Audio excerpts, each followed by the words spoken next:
I asked Polemarchus, but is it ever just to harm anyone? Polemarchus replied, certainly, it's just to harm those who are evil and our enemies.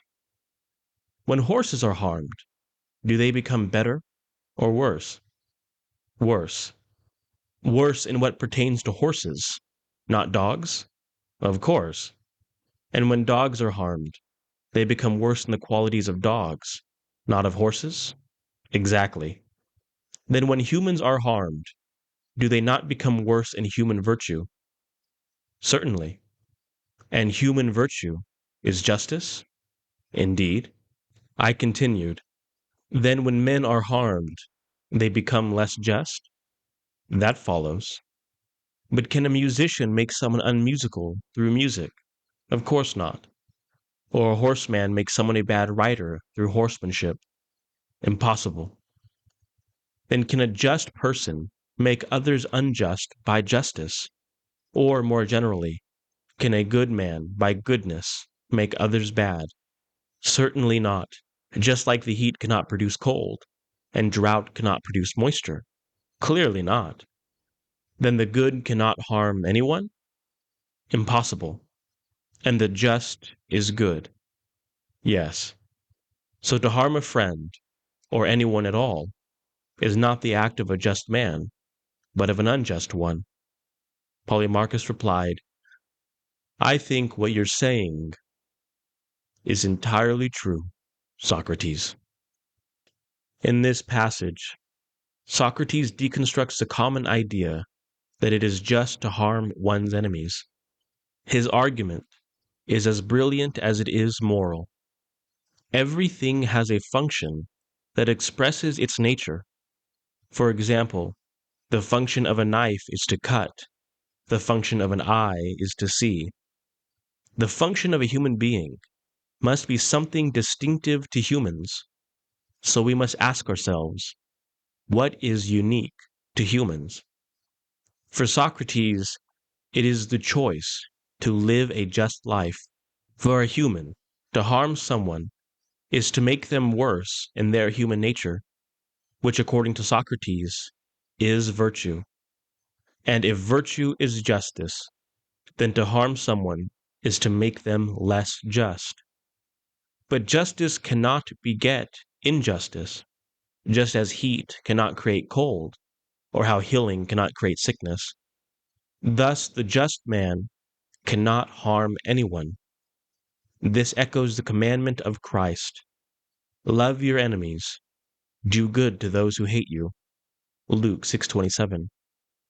What Socrates reasons by logic, Christ reveals by divine truth.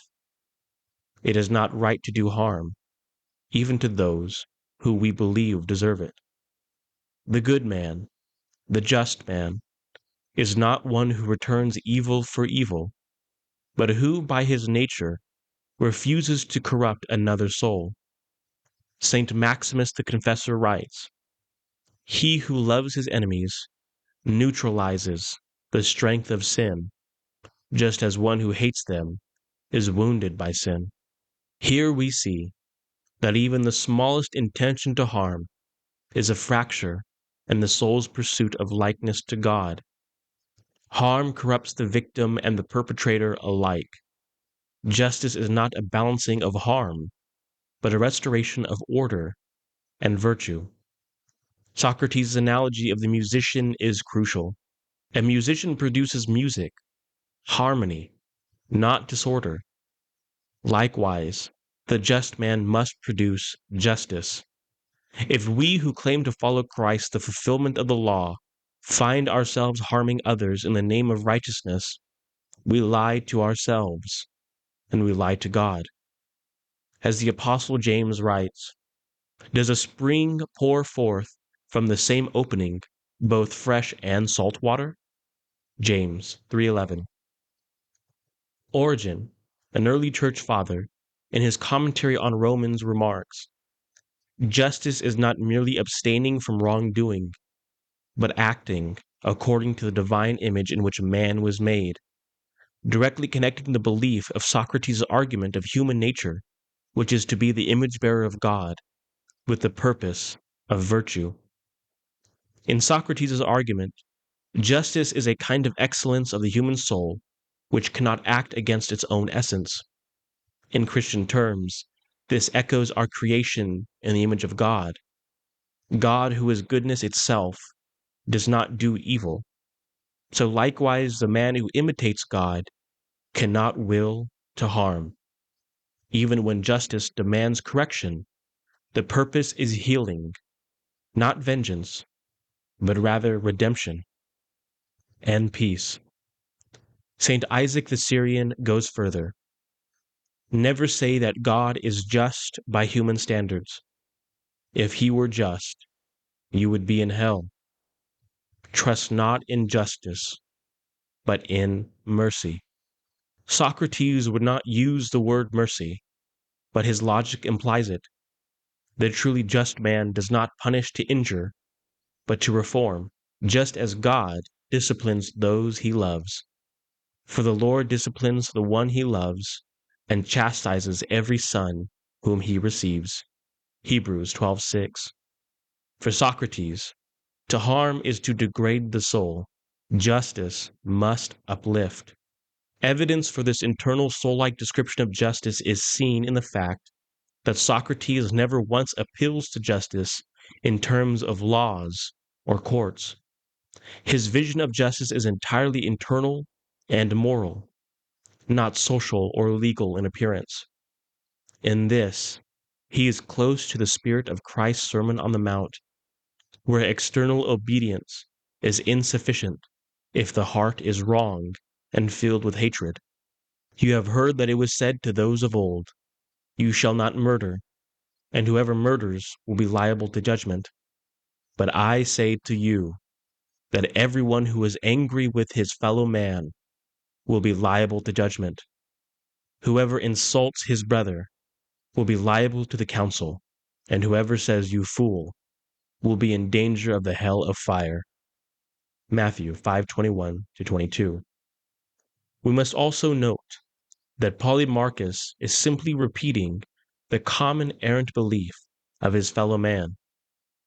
Yet Socrates works to clarify truth, not to mock or wound, but for the purpose of greater union. His method itself is just. He does not harm, but corrects with gentleness. As St. Paul says, the Lord's servant must not be quarrelsome, but kind to everyone, able to teach, patiently enduring evil, correcting his opponents with gentleness. 2 Timothy 2:24-25. Here we glimpse the same spirit. The just man does not triumph over others, but leads them into truth. Socrates' argument is a profound early witness to the truth Christ later perfects. Harm does not belong to the realm of justice. Virtue cannot generate vice. Justice cannot produce injustice. Therefore, the just man does not harm, not even the wicked, not even the enemy. In this, the pagan philosopher prepares the way for the gospel, the law of perfect love.